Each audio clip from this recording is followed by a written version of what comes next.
This video is edited by Opritical. Make sure to check them out in the description below. Enjoy the video. There's a lot of reasons as to why you're losing a lot of games, and it's probably a lot simpler than you think. It could be the fact that you have lack of game sense, it could be that you don't play often, but regardless, there's one key thing that makes or breaks your game, and that one thing is the infamous rotations. The thing you're always yelling at your teammates about because you know how to do it better than anyone. If only they knew this simple— Okay, chill for a sec. The fact that you currently think you know rotations better than your teammates, and that's the reason you blame them, has to be the most platinum move you could ever imagine. Allow me to explain. In Rocket League, there are three main things you need to learn when it comes to rotations, so regardless of how ass your teammates are, you can still play against them. Breaking it down, these three things are in lane, out lane, and mid lane rotations. Unfortunately, we can't keep it this simple, so later on I'll elaborate on some more advanced versions of these for you higher ranks, like Diamond through Grand Champion even. Breaking down these three rotations is actually really simple, so let's start with in-lane rotations. In-lane rotations is probably one of the easier lanes to cover, since the only person you actually have to worry about is you and whoever has control of the ball at that point in time. The way in-lane works is when your teammate goes for a breakaway shot on the net and misses. A breakaway shot happens when your teammate goes for a shot and leaves immediately, forcing him and you to rotate back as fast as possible to prevent any mishaps. Your job is, after that breakaway shot happens, to take these boost pads back to the far post on the inline rotation. Here's what the inline rotation does. It can fill your boost quickly on the way back. It lets you get to back post at an okay rate, but not amazing.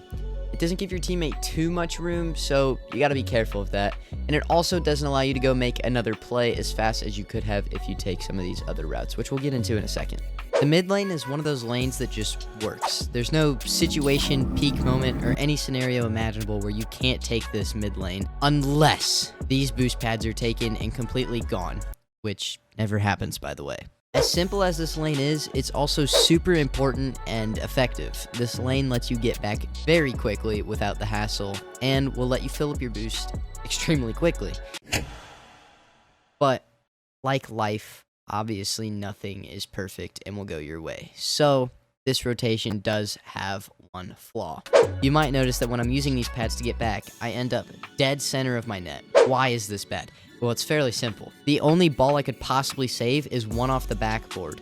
Obviously, this can pose some problems if you're stuck in that dead center shadow lane and need to save a ball coming at you when you're driving in the same direction as the ball. Even though this lane is extremely effective, it's important to note that this is not useful on defense. I cannot stress this enough, but do not use this rotation to get back on defense. You should stop at the third or second to last pad if you're trying to get back in a reasonable spot on defense.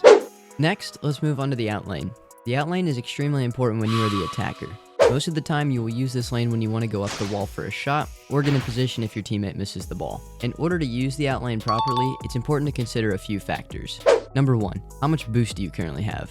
Well, honestly, it doesn't matter at all because you're going to take either this middle pad or this middle pad. Number 2, where is your teammate? Well, this also doesn't matter as long as you have possession of the ball. You can still take both this middle pad and this middle pad, and there should be no punishment unless you completely throw possession. And finally, number 3, where are your opponents? If they're in front of you on defense, which is where they're going to be 95% of the time, make a play that will preferably bait one opponent and then shoot on the other one.